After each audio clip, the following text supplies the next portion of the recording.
Zeal Education Society, redefining excellence. Welcome. In this session, we will be seeing power quality, another topic. My name is Satya Prakash. I belong to the Department of Electrical Engineering from Zeal College of Engineering and Research. So, in this session, we will be discussing about the power quality definition as per the IEEE 1159. Now, IEEE stands for Institute of Electrical and Electronics Engineers. Secondly, we will also see in this module the grounding of the sensitive electronic equipments and the guidelines given by IEEE 1100. So let's start with first the definition of IEEE 1159. So as per IEEE 1159, it's a one-line definition which has been given by IEEE 1159, that is the concept of powering and grounding the sensitive equipment in a manner such that it is able to operate properly or it is suitable for the functioning of that particular equipment. So as per the definition, whatever grounding which we are going to give to that particular equipment, that should make that equipment work properly. So if an equipment is working properly, this means that as per IEEE 1159, the grounding is perfect and the equipment will work fine. So this is all about the definition as per IEEE 1159. Next we will see the next portion, that is the grounding of sensitive electronic equipments and guidelines of IEEE standard 1100. Now why this grounding of the sensitive electronic equipments are important? Majorly there are two important factors. One, to avoid human hazard, and second, to make the devices work properly. So let's start with it. So firstly, if you see about the grounding, in this particular picture you will be able to understand. Suppose if this is an equipment and it is grounded through this particular wire. Now if this is grounded with this particular wire and there is no fault in it, the proper functioning will make the equipment to work in a smooth function, in a smooth manner.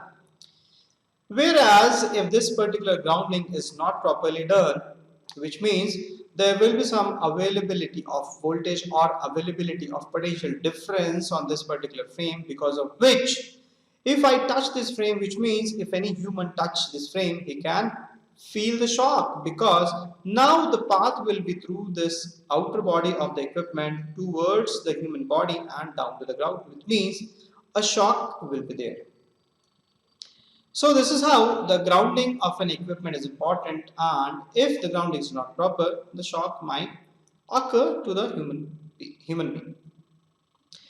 There is an example for that which I have shown here. As you can see this in GIF, there is a motor which is running from the supply, that is a single phase supply which is phase and the neutral, and because of the single phase supply and the body of the motor is not properly grounded, hence when we touch that particular motor you will feel the shock, because the circuit gets completed from your body. So this is how shock will be appearing to you if the body is not properly grounded. Next we will see there is a major difference between grounding and the earthing. Let's try to understand what is the difference between grounding and the earthing. Now you can see here in this picture I have depicted there are two types of thing. One, there is earth line wires which is depicted by E, which is depicted by the green line, which is connected to the body of that particular equipment. There is a phase wire RYB, which is again shown here RYB. Whereas there is a grounding conductor which is nothing but the neutral conductor, and that is N. So this neutral conductor is nothing but this is the grounding conductor, which means we are bringing a particular equipment at ground, which means at zero potential, because ground is always considered as a zero potential. So earthing is actually, it's for safety purpose, where we are trying to remove any kind of accumulation of charges on the body of an equipment. So the earth wire will Make sure that all the charges which is getting accumulated or which is coming onto the body of the equipment, it is being earthed or it is being discharged through that wire, and a person doesn't get shocks when he touches the body. So this is the basic difference. So when we are talking about the grounding, we are talking basically about a neutral wire, or we are talking about the zero potential, whereas earthing is something we are talking about the protection. So grounding is mainly for the proper functioning of equipment, and earthing we are basically talking about the safety point of view. So this is the basic difference between grounding and the earthing. So I have listed the comparison which I have discussed right now, where you can see whatever I have discussed is given in the table. That is, we will ensure that earthing is done on the casing, whereas grounding will be related to the zero potential, as I mentioned earlier. So earthing casing is electrically connected with the green wire, whereas neutral is connected with the black wire.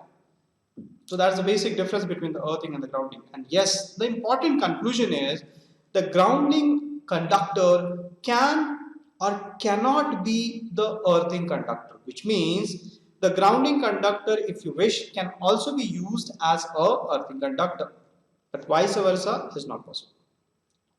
So this is the basic difference between the earthing and the grounding.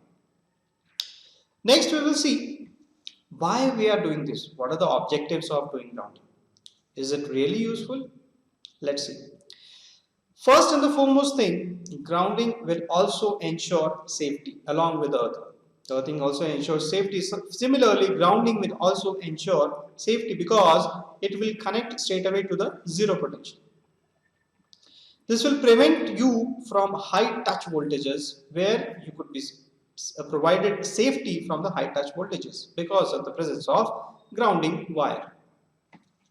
So the touch voltage, which is of high voltage, and that is the nothing but it is the voltage between any two conducting surfaces. So this will give you personal safety. Next objective is, or the purpose of the grounding is, it will assure that your devices work properly and it is protected properly. Third objective for the grounding is noise control.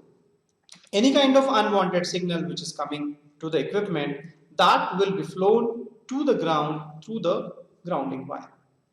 So the noise control is possible with the help of grounding.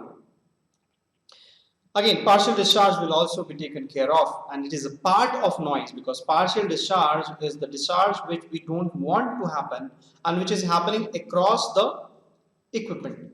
So that partial discharge can be accumulated, it can be collected, and it can be grounded with the ground earth, and your device will work properly. So this is the function of, or the objective or the purpose of grounding. Next objective is for improving the power quality. Obviously, if you have a proper grounding, then overall the functionality of your power system improves and you get a better power quality to your equipment, and hence the equipment can work properly. There will be reduction in the noise as well. Now, what are the problems which you face due to poor grounding? It could be misoperation of your devices. There must be some noises into the system which is unwanted signal. Your circuit breakers will trip without any reason. The neutral wire will get overloaded, it will get heated, it can burn out as well, or it will be blown off. There could be some transient over voltages or overheating occurring into the conductor. Or you can have a loop which is being formed within the ground. Now that loop will again disturb the equipment which is connected to that particular ground. Next we will see the definition which is given in the standard 100. Now what is IEEE definition for the grounding? It's very simple. Grounding is a connection which is intentional or it could be unintentional. By both the ways, if an equipment is connected to the ground and if the electric circuit completes, this will be treated as grounding. So as per IEEE 100, any conducting connection, mind it, any conducting connection, whether it is intentional or non-intentional, if it is connected to some conducting body which is relatively at larger extent that serves in a place of the earth, same will be happening for both the things and it will be treated as grounding, which means Either you have connected it to the earth or an object which is very similar to the earth will be known as grounding. Similar to earth doesn't mean I'm talking about in physical sense.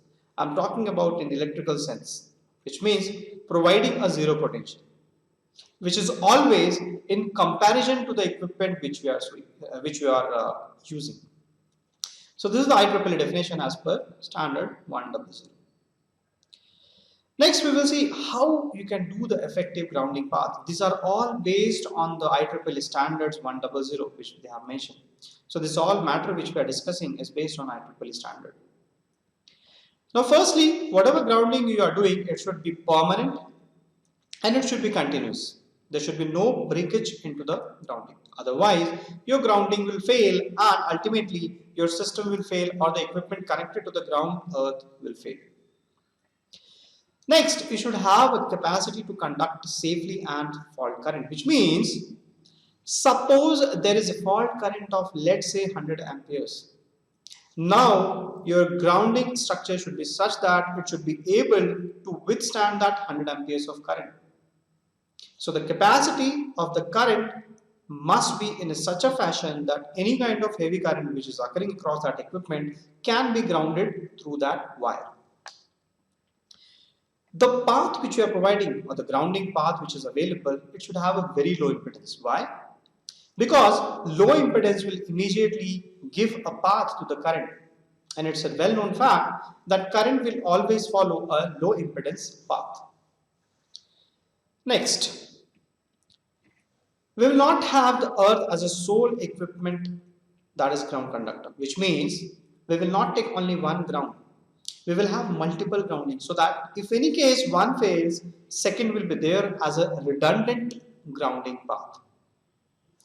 Next, we will see we need to maintain an effective low potential difference between the exposed metal and the parts which is avoiding the personal hazard. To avoid the personal hazard, which means whatever equipment you have, that equipment's body must be properly grounded so that there is no personal hazard which is occurring because of any current which is coming onto the body of the equipment.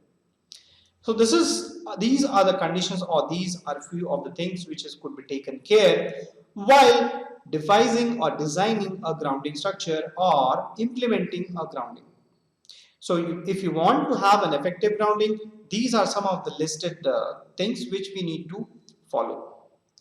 Then we need to have a grounding in such a way that any kind of over voltage occurring into the system could be controlled, which means there could be a path which will allow the voltage to dip because of the flow of a current through the grounding structure.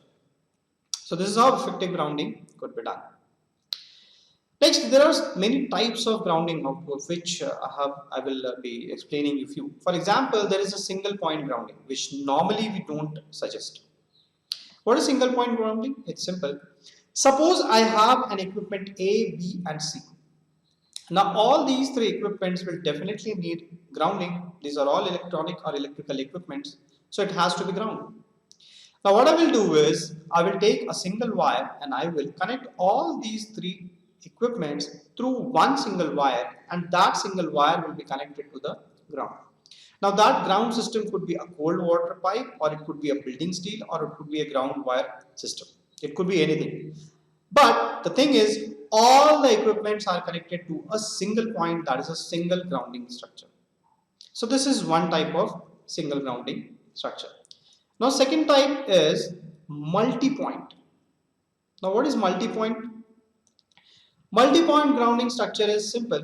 You will have multiple grounding options for all the different equipments. A will be connected to the building, B will be connected to the pipeline, or C will connect to the ground.